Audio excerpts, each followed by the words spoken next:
Now that the national lockdown has been extended, the internet is such a great place to hang out, especially for the children. Now here they can watch videos, they can post statuses on different social media apps, find all sorts of information and stay in touch with friends and family.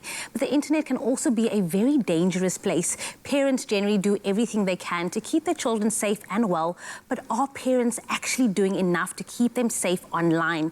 Now, founder of My Social Life, Dean Makubri, talks us through how to manage your child's screen time during lockdown and how to safeguard them online. Good morning, Dean. Good morning. Thank you for having me on your show. Thank you for sitting down with us. I think this is such a time where parents want to encourage the kids being online or using social media just to interact with others. But what do we actually need to know about screen time, and should parents limit screen time for the kids during this time? I think it's kind of a very unparalleled circumstance, as we all know. I mean, none of us have ever been in this before. And I think we do need to understand that within the nature of that, we need to perhaps go a little bit easy on them. But by the same token, sometimes what we do is we go a little bit too easy on them, and we're allowing them completely free rein. What we need to understand is this, very simply. The longer that they're online, then the more kind of issues that can pop up, because, of course, the risks are around privacy, unwanted exposure to, say, for example, pornography, unwanted approaches from strangers. So the more time that you're online, the more things that can happen. So we need to keep it still relatively well contained in terms of limits. And a lot of people say to me, well, what are the limits? Well, often, really, for the younger kids between the ages of, say, 2 to 6, it should really not be very much time at all, perhaps an hour, and it should be very kind of educational, informative screen time. Between 6 and 13, between those teen years, it's like 1 to 2 hours. And obviously for the teens, it's 3 hours, plus some kids are online for 5, 6, and so on. The question is, do we know how they are handling this very complex world online? Absolutely. It sounds like you're saying it's almost that you have to put boundaries in place in order to achieve this. But it sounds easier said than done. What steps can parents, other than the one that you just mentioned, can they take in order to achieve this? Yeah, I mean, honestly, goal number one is to actually start to have conversations with them.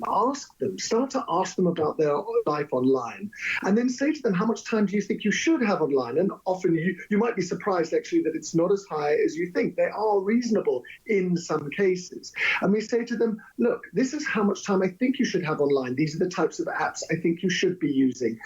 This is the amount of friends that I would like you to have, not like 17,000 of them. We have an agreement.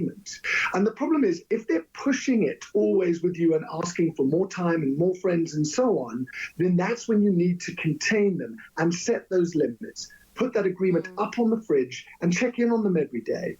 The challenge here is that they don't know what else to do. And we need to spend more time with them. We need to do craft and art and watch a movie or watch TV or whatever it may be, have conversations, read books. These things are really, really important. It's just that they just haven't been normal. Absolutely. In your experience, which apps are the majority of the kids currently using during this time? TikTok. TikTok, Instagram, Snap, not Facebook, not Twitter. There are a lot on house parties. So house parties seriously popular. It's like a locked down group, a small circle of friends. But you see, inside each app, there are security settings. You can find them by clicking on the 3 dots in the corner of the app and then going down to security and privacy. And you're looking to see whether the kids have public accounts or private accounts, and you want to see whether they have locked out various people from being able to join these conversations. People can send them unwanted photographs of their body parts, and they do. And so we need to actually go into their settings and ask them, well, is your account public or private? Can I have a look at your privacy settings and so on? And they may get a bit touchy, but we've got to have these conversations. Absolutely. How then can parents make sure their children are safe online during this lockdown without pushing boundaries and having them close up towards us? It is honestly about conversation. So we have more time together. We actually don't get any excuse in lockdown. With that time, we have an opportunity to discuss with them more. They are around us more. And we need to ask them questions and say, well, Show me TikTok. I don't get it. What is it about? But try not to judge. Your judgment immediately moves them further away from you. Just show an interest, just for now, and say, oh, really, show me the famous people. Show me what's the thing that's most trending. Why is this thing so popular? What do you love about it? Show me how you operate on it. And then you show them something that you've seen online. It could be something to do with fake news. And you get to share back what sits in your world and what you find unacceptable or what you wish to educate them on. It's a great way to infuse your home values into your kids. Things like, no, we don't harass people, we're not mean to people, we're not rude to people, we're kind to other people, we're generous, we respect other people's differences. You know, we need to talk about what that might look like online.